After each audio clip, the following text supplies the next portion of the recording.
नमस्कार dear students, video पर आप सभी छात्रों का स्वागत है। आज के इस वीडियो में आप सभी छात्रों के लिए एक पेपर लेकर आया हूं, जो कि यहाँ पर आप स्क्रीन पर देख सकते हो। वैसे मैं आपको फर्स्ट में बता दूं, जो ये पेपर मैं आपको बताने जा रहा हूं ये इतिहास यानी हिस्ट्री का पेपर है। और हिस्ट्री का जो आपका एक तरीके से एग्जाम होने वाला है उसको भी पता है, उसके बारे में भी आप सभी को पता है कि उसका जो टाइम टेबल है वो जारी हो चुका है। ठीक है, टाइम टेबल आपका जारी हो चुका है। साथ ही में जो आपका इतिहास का पेपर है वो 27 मार्च को होने वाला है, और 27 मार्च को जो भी क्वेश्चन पूछे जाएंगे वो इसी पेपर से पूछे जाएंगे। ठीक है, काफी इंपॉर्टेंट वायरल पेपर आप सभी छात्रों के लिए लेकर आया हूं। अब यहाँ पर मैं विद सॉल्यूशन आपको एक एक क्वेश्चन का आंसर भी बताते हुए चलूंगा, और आपको मतलब कि पेपर के बारे में डिटेल भी मैं बताने वाला हूं। यहाँ पर 80 नंबर का आपका पेपर होता है। ठीक है, 17 अंक के नंबर रहेंगे आपके। और बाकी ये पेपर आपके लिए काफी इंपॉर्टेंट रहेगा। अपने दोस्तों के साथ इसको शेयर कर देना। और मैंने अलग से प्लेलिस्ट बना दी है आपके 12th बोर्ड के जितने भी पेपर है सभी को लेकर, तो एक बार जाकर उससे को देख लेना। ठीक है, अब यहाँ पर बात करते हैं आपके फर्स्ट क्वेश्चन को लेकर। तो आपका जो ये पेपर है वैसे 27 मार्च को होने वाला है, तो 27 मार्च से पहले जितने भी स्टूडेंट है इसको ज़्यादा से ज़्यादा देख लेना। ठीक है, ज़रूर देख लेना। अब फर्स्ट क्वेश्चन है आपका, त्रिपिटक किस धर्म से संबंधित ग्रंथ है?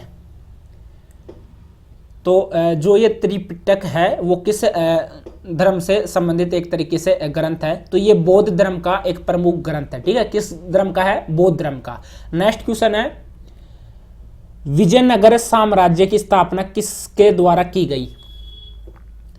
किसके द्वारा की गई, ये आपका सेकंड क्वेश्चन है। तो देखो, इस वंश का प्रथम शासक हरिहर प्रथम, जैसे कि 1336 से लेकर 1356 ईस्वी में हुआ, जिसने 1336 ईस्वी में विजयनगर साम्राज्य की स्थापना की और हम्पी को अपनी राजधानी बनाया। अब देखो, ये बाकी डिटेल आपको कोई नहीं बताएगा, इसलिए मैं यहाँ पर बाकी डिटेल भी आपको क्लियर कर रहा हूँ कि इस वंश का प्रथम शासक जो हरिहर प्रथम था, जिसका 1336 से लेकर 1356 के भी 1336 से लेकर 1356 तक वो जिया था, साथ में ईस्वी तक, और जिसने 1336 ईस्वी में विजयनगर साम्राज्य की स्थापना की थी।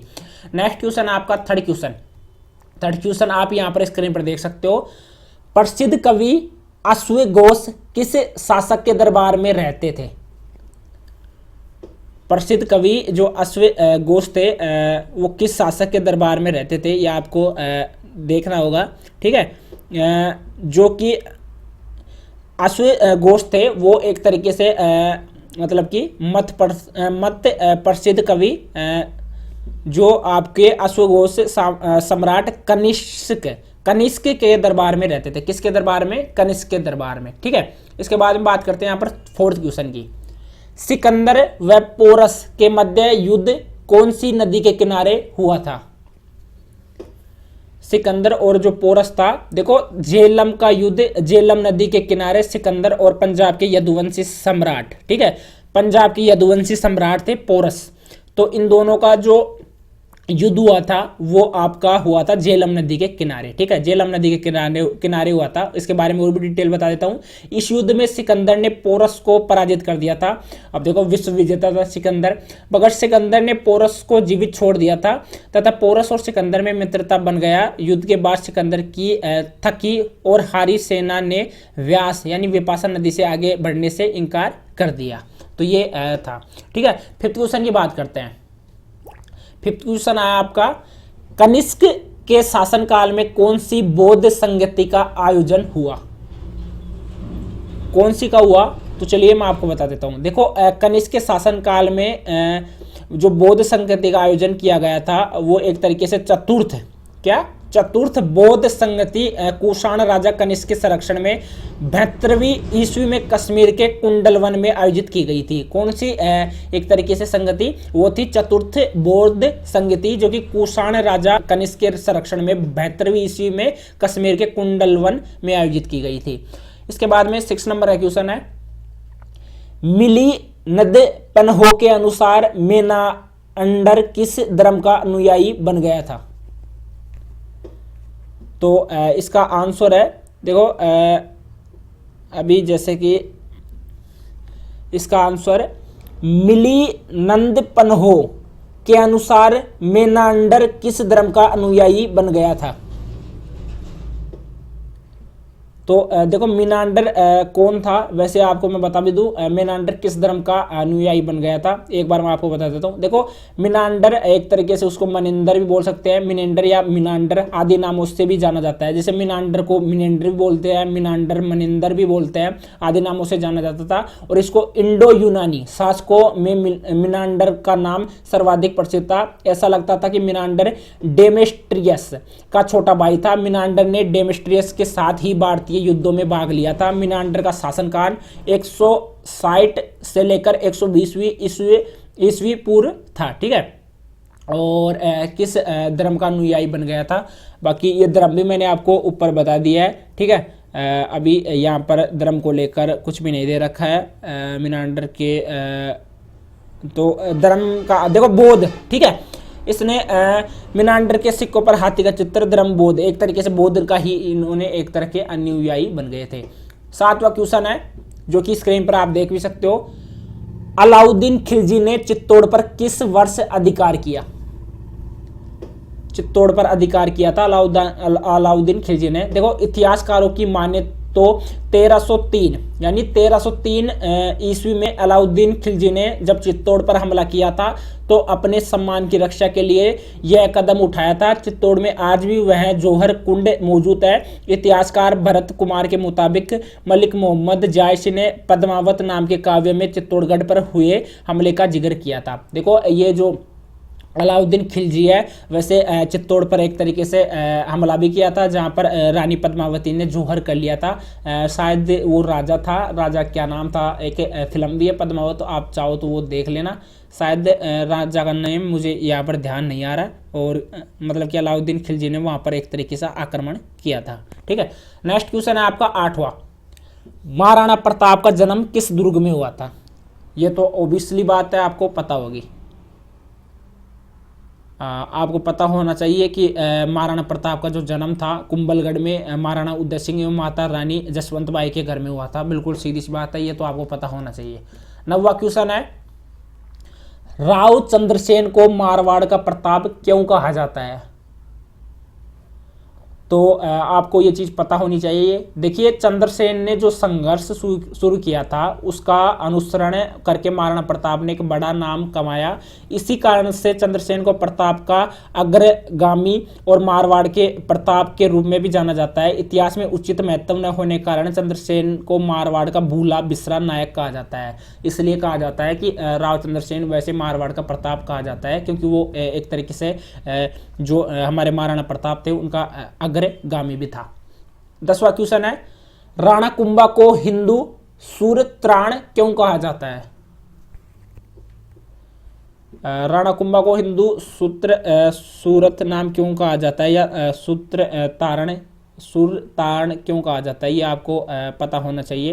देखो राणा कुंभा को हिंदू सूरत नाम क्यों कहा जाता है? महाराणा कुंभा तथा महाराणा कुंभकर्ण पंत, ठीक है, पंत जैसे देख सकते हो, पंत 14 से 14 साल तक अरशद तक मेवाड़ के राजा महाराणा कुंभकर्ण का भारत में राजा में बहुत ऊंचे स्थान से पूर्व के राजपूत अपनी प्रशंसा एवं अपनी स्वतंत्रता श्रद्धा की जहां जहां रक्षा कर सकते थे। कुंभकर्ण ने मुसलमानों को अपने अपने स्थान पर आकर राजपूती राजनीतिक को एक नया रूप दिया। इतिहास में राणा कुंभा के नाम से अधिक प्रसिद्ध है। महाराणा कुंभा को चित्तौड़ दुर्ग का आधुनिक निर्माता भी कहते हैं, ठीक है। ये चीज़ आपको पता होनी चाहिए। नेक्स्ट क्वेश्चन है उसके बारे में बात करते हैं। 11वां क्वेश्चन है आपका, चाणक्य के अर्थशास्त्र की मुख्य विषय वस्तु क्या है? ये आपका 11वां क्वेश्चन है। तो एक बार मैं आपको इसका आंसर बता देता हूं। देखो अर्थशास्त्र कौटिल्य या चाणक्य है 4वीं सदी ईसा पूर्व द्वारा रचित संस्कृत का एक ग्रंथ है। यानी कि मुख्य विषय वस्तु क्या है? तो ग्रंथ है, इसमें राज्य व्यवस्था, कृषि, न्याय एवं राजनीतिक आदि के विभिन्न पहलुओं पर विचार किया गया है। अपने तरह का राज्य प्रबंधन विषयक यह प्राचीनतम ग्रंथ है। इसकी शैली उपदेशात्मक और सलाहात्मक है, ठीक है। तो ये ग्रंथ है जिसके बारे में आप एक बार खुद से भी ट्राई कर लेना।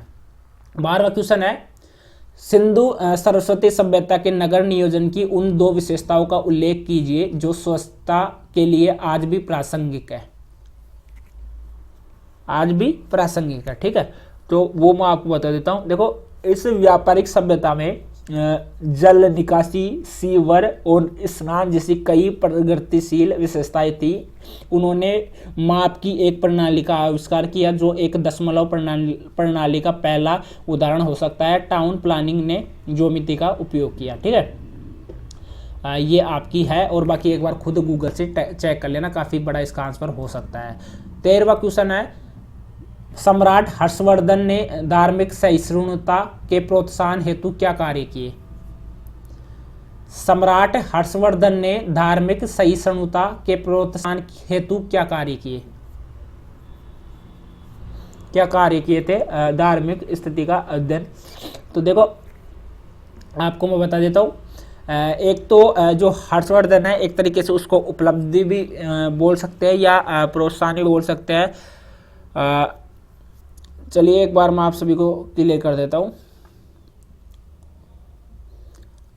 धार्मिक गतिविधियों, देखो, गुप्त साम्राज्य के समाप्त होते ही उत्तर भारत में राजनीतिक एकता फिर नष्ट हो गई थी और सारे देश में अराजकता फैलने लगी। इसके साथ ही जो पश्चिमोत्तर सीमा पर हूणों के आक्रमण बढ़ते ही गए। ऐसी अराजक स्थिति में अनेक छोटे छोटे राज्यों की सत्ता उभर आई। इन विभिन्न राजवंशों में थानेश्वर का राजवंश सबसे अधिक प्रसिद्ध है। इतिहासकारों ने इसको वर्धन वंश की संज्ञा दी है। थानेश्वर के राज्य वंश में सम्राट हर्षवर्धन का स्थान महत्वपूर्ण है। ठीक है, तो ये एक तरीके से आप इसको प्रोत्साहन भी मान सकते हो, और भी काफ़ी बड़ा है, एक बार खुद से आप ट्राई कर लेना। बाकी मैंने बता दिया आपको छोटा मोटा। आप कैसे कह सकते हैं कि यूनानी आक्रमण ने मुद्रा यानी सिक्के के क्षेत्र को प्रभावित किया? तो ये आपको बताना है। देखो, यूनानी आक्रमण ने एक तरीके से जो सिक्के का जो आक्रमण है उसको कैसे प्रभावित किया है, मुद्रा यानी सिक्कों के क्षेत्र को कैसे प्रभावित किया है, खुद से आपको पता करना है। ठीक है, यदि आप हमीर चौहान के स्थान पर होते तो रणथंभौर दुर्ग की सुरक्षा हेतु क्या प्रयास करते? क्या प्रयास करते?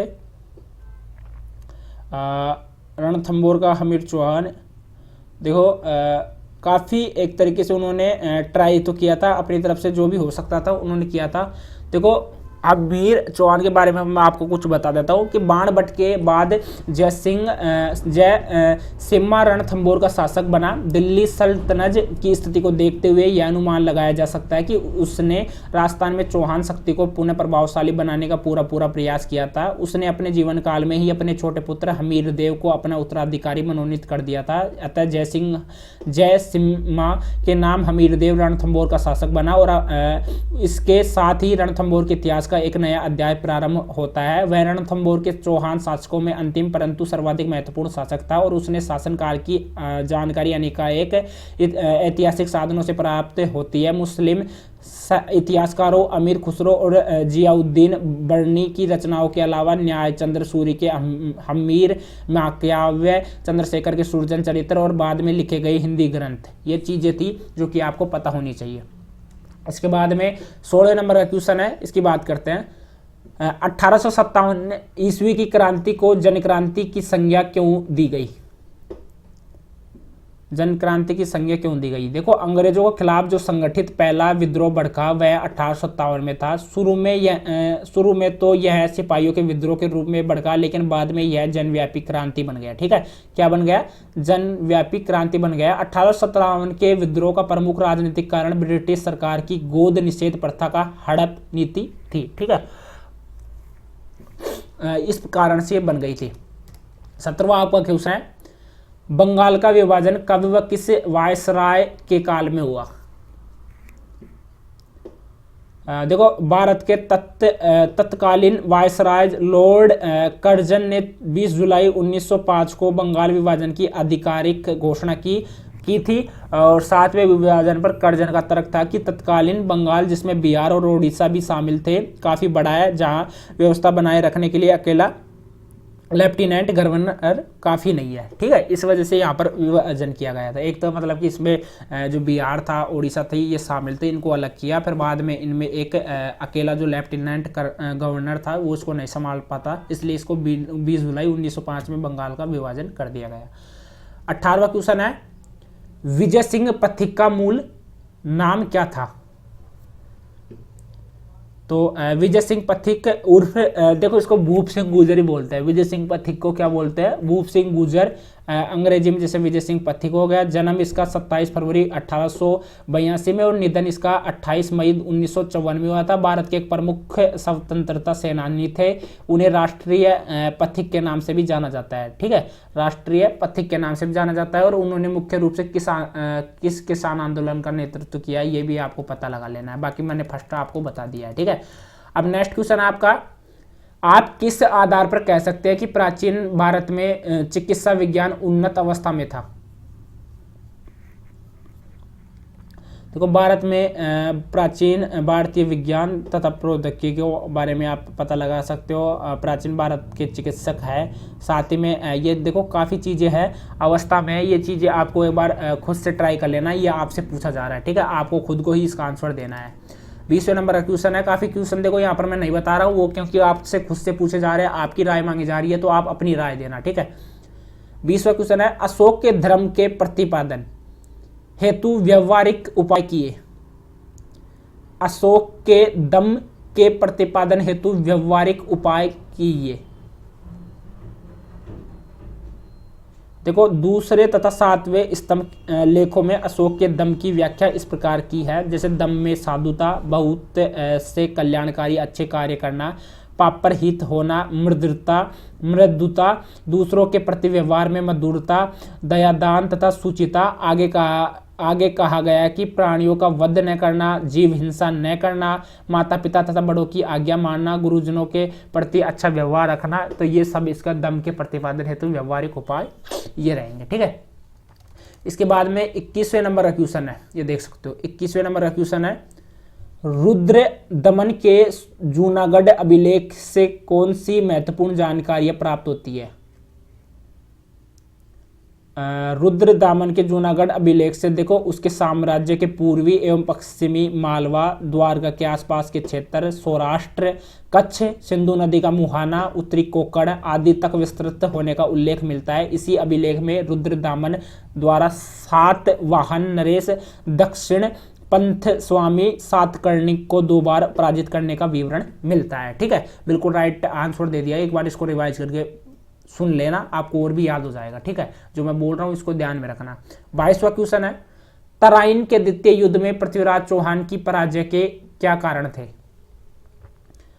देखो तराइन के द्वितीय युद्ध का कारण क्या था? देखो पृथ्वीराज चौहान द्वारा अपनी पुत्री संयोगिता के अपहरण से जयचंद बहुत दुखी और व्यथित था। यह बात उसको बुरी तरह कचोट रही थी, यानी कि खोल रही थी, और यह अपमान उसके हृदय को छलनी कर रहा था। वह किसी भी कीमत पर पृथ्वीराज चौहान का विध्वंस चाहता था। इसके लिए वह कुछ भी करने को तैयार था, यानी चौहान की पराजय की वजह से, मतलब कि वो कुछ भी करना चाहता था। तो इस वजह से यानी कि उसकी जो पुत्री थी, पृथ्वीराज चौहान द्वारा अपनी पुत्री संयोगिता के अपहरण से जयचंद बहुत दुखी था। ठीक है, तो ये चीज़ थी जो कि मैंने बता दी है। आप कैसे कह सकते हैं, ये आपको खुद को ध्यान में रखना होगा। ये 23वां क्वेश्चन कि आप कैसे कह सकते हैं कि प्लासी की विजय वीरता का नहीं बल्कि विश्वासघात एवं षड्यंत्र का परिणाम थी। ठीक है, खुद से। ये क्वेश्चन भी 24वां भी कि आप कैसे कह सकते हैं कि भारतीय नरेशों के असहयोग के कारण 1857 की क्रांति असफल हुई। ये आप कैसे कह सकते हैं, आपको खुद को पता लगाना है। 25वां क्वेश्चन मैं बताऊंगा, राजा राम मोहन राय के सामाजिक सुधार आज भी प्रासंगिक है, स्पष्ट कीजिए। तो ये जैसे देखो राजा राम मोहन राय के बारे में, चलिए मैं आपको थोड़ा बहुत बता भी देता हूँ। जैसे राजा राम मोहन राय कौन थे? देखो राजा राम मोहन राय आधुनिक भारत के जागरण के पिता और एक अथक समाज सुधारक थे। राजा राम मोहन राय को शायद समाज सुधारक भी बोला जाता है, और जिन्होंने भारत में प्रबंधन और उदार सुधारवादी आधुनिकीकरण के युग का उद्घाटन किया है। इनका देखो जीवन, राजा राम मोहन राय का जीवन, जन्म 22 मई 1772 में बंगाल के राधानगर में एक रूढ़िवादी ब्राह्मण परिवार में हुआ था। रूढ़िवादी का आप समझ गए होंगे कि एक ऐसा विशेष समुदाय जो हमेशा कुछ बनने के बाद में, जैसे उसी समुदाय का कोई सरपंच बन जाता है तो वो अपने ही समुदाय या अपने ही जाति के लोगों के बारे में सोचे, दूसरे जाति के बारे में ना सोचे, वो रूढ़िवादी होता है। ठीक है, यानी पुराने ख्यालों, तो सॉरी ये पुराने ख्यालों वाला, ठीक है, उसको बोलते हैं रूढ़िवादी।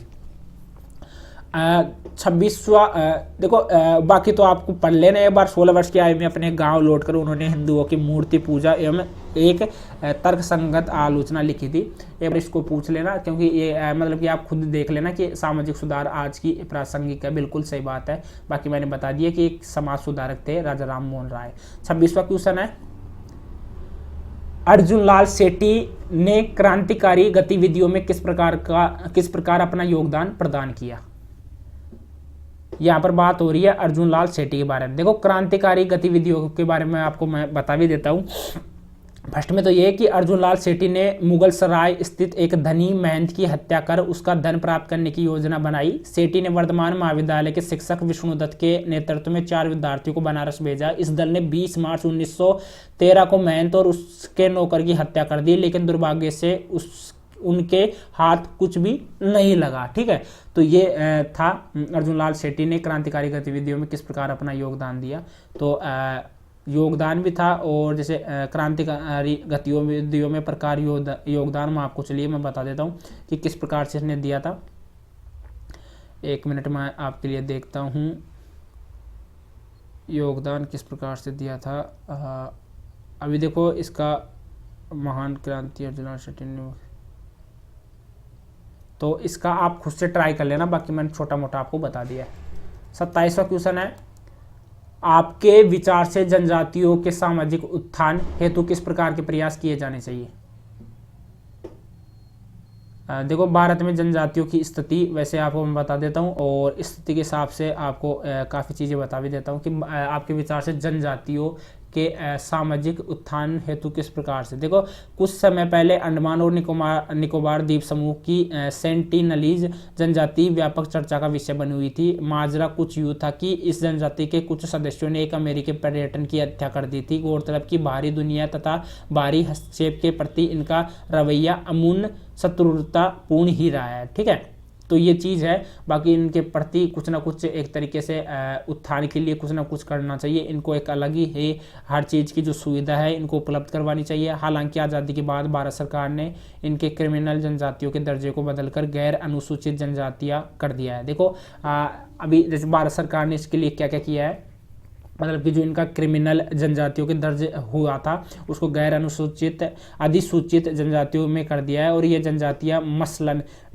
नोटिफाइड और नोमेडिक और सेमी नोमेडिक, सरल शब्दों में कहे तो घूमतू जनजातियों आज भी कई समस्याओं का सामना कर रही है। समाज के अन्य सदस्यों के बीच इनकी दयनीय स्थिति किसी से छुपी नहीं है। और इसी के साथ में एक ऐसा देश भी है जैसे जो कि बहुत ही गरीब है, जैसे जिसका नाम बुरुंडी बोल सकते हो। ठीक है, नेक्स्ट क्वेश्चन की बात करते हैं। 27 क्वेश्चन अपन ने पढ़ लिए। नेक्स्ट क्वेश्चन देखते हैं 28वां क्वेश्चन। 28वां क्वेश्चन क्या है, तो इसके बारे में मैं आपको बता देता हूँ। 28वां क्वेश्चन है, चोलकालीन प्रशासन का वर्णन कीजिए। चोलकालीन जो प्रशासन है उसका वर्णन आपको चलिए मैं बताता हूँ। देखो, चोल शासकों ने भारी भरकम उपाधि लेनी शुरू की, जैसे चक्रवर्ती गल, और चोल वंश में मर्त राजाओं की प्रतिमाएं पूजी जाती है। इससे इस बात का संकेत मिलता है कि चोल शासक राज्य की उत्पत्ति की देवी सिद्धांत में विश्वास थे। चोलों से पूर्व भारतीय इतिहास में कुषाण राजाओं के बीच यह प्रचलित थी। चोल शासकों का राज्याभिषेक निम्नलिखित स्थानों पर होता है: तंजौर, गंगईकोंड, चोलपुरम और चिदम्बरम और कांचीपुरम। जबकि चालुक्य शासकों का राज्याभिषेक पदातिकल में होता था। इस अवधि में पुरोहित का कार्य एवं पद महत्वपूर्ण हो गया। पुरोहित न केवल राजगुरु वरन समस्त धार्मिक एवं आध्यात्मिक बातों में परामर्श देने के अतिरिक्त राजा का विश्वास पात्र एवं पाम मोचक था। ठीक है, ये क्वेश्चन है। बाकी आर्य समाज के ऊपर आपको टिप्पणी लिखनी है, स्वदेशी आंदोलन के ऊपर आपको लिखनी है, और ये चीज़ें आपको मैप के ऊपर दर्शाना है। ऐतिहासिक स्थलों को अंकित कीजिए। ठीक है, ये आपका पेपर था जो कि मैंने आपको बता दिया है। ठीक है, तो ये पेपर आपका 2020 का था, इतिहास का पेपर, जो कि यहाँ पर मैंने बता दिया। इसमें आपको दर्शाना है, ये आपको अलग से मिल जाएगा। ठीक है, बाकी किसी प्रकार कोई दिक्कत रहती है आपको, बाकी जितने भी पेपर चाहिए तो उनका मैंने एक तरीके से अलग से प्ले लिस्ट बना रखी है, उस प्ले लिस्ट में जाकर चेक कर लेना। आज के लिए इतना ही, मिलते हैं नेक्स्ट वीडियो में, तब तक के लिए।